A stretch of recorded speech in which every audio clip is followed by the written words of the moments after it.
I want to make you question everything you believe.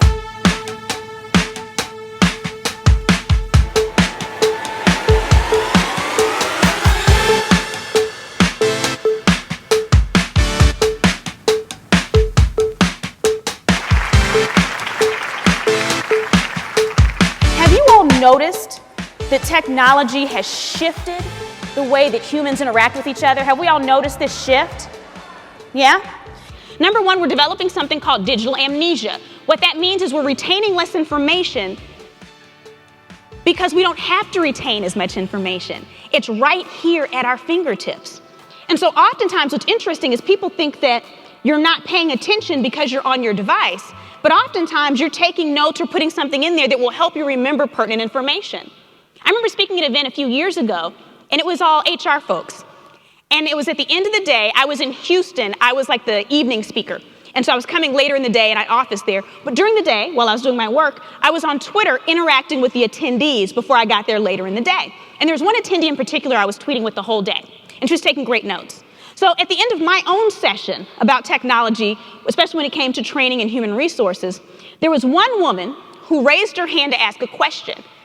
And she said, well, all this technology stuff is good and well, but what about these young people that don't know how to pay attention anymore? She said, how about her? She's been on her little device the whole time you've been talking. And this young woman who was sitting next to her looked up like, I know you didn't, right? Like just totally. She had a little notebook and she's like, and then she flipped it around. She is the one who had been tweeting notes for the entire conference.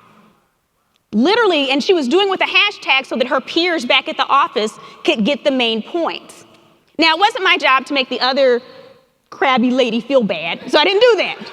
What I said was this just goes to show you that the way people learn now is different.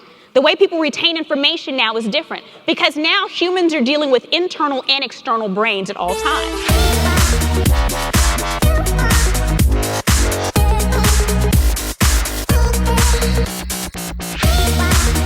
Big data allows organizations to make strategic decisions based on actual information. Does that make sense to everybody in here? That's all it is. It's just a whole bunch of information that can be used in some pretty cool ways. Big data is driving the conversation when it comes to technology because all this social media, all these smartphones are all contributing things to big data. Walmart is a great example of this when we talk about leveraging data. Now, I don't know if you're familiar with this, but Walmart was probably one of the first corporations to leverage big data and data science. Walmart wanted to figure out, before a big hurricane was coming in Florida, what was it people flocked to buy at the grocery store to save their family? So what things did they see the largest percentage increase in? So not just strictly numbers, but saw the highest percentage increase. They hired some data scientists.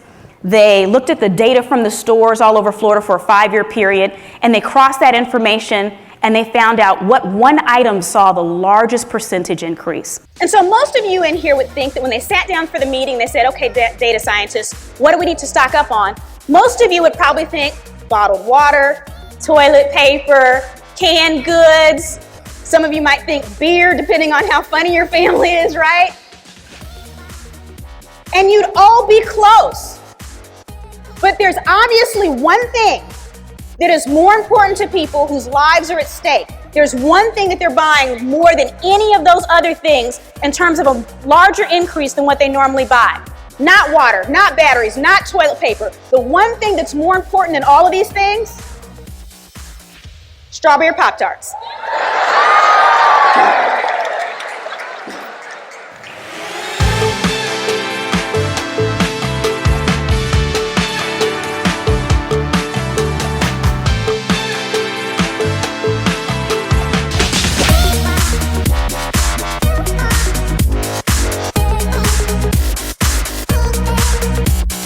Question. How many of you in this room know people that you think might be addicted to their mobile phone? Do you have a friend? Not us. That we think might be addicted, right? How many of us in here think we might be addicted to our mobile devices? Raise your hands. Okay. All right. So I'm looking around, and some of you are like, I don't know, maybe, maybe not. I'm going to help you figure out right now if you're addicted to your mobile device. Are you ready? With one question, we're going to answer this. How many of you in here sleep with your smartphones?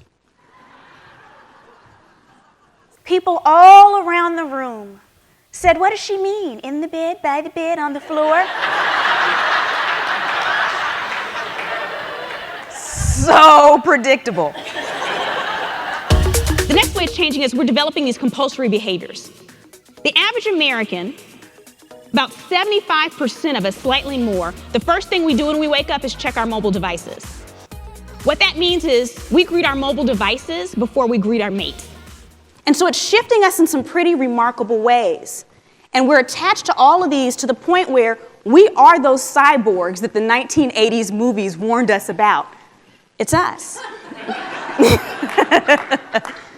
Honolulu passed a law last year that made it illegal for pedestrians to look at their smartphones as they're crossing the street. Why? Because people are getting hit by cars. There's a gentleman, true story, in California that almost ran into a bear on the sidewalk because he was too busy texting. But I want to be very clear. A cyborg is a human that is fitted with technology to give them additional abilities. You're a cyborg, not an android, which is a robot that imitates a human. Very different. And by definition, you're becoming that because we're becoming fitted with, we are mating with our devices. Not that, some of you were looking at me crazy, not that definition. There's two definitions of mating, people. The second definition, which means to be fitted with, okay?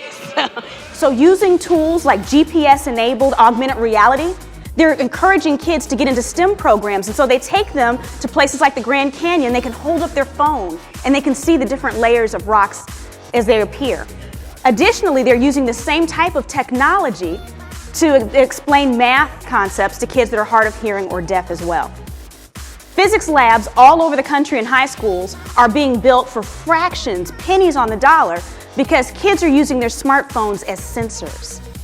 Many of us in here have used our smartphones to learn new languages, to learn new facts, and so it's impacting us in some pretty positive ways as well.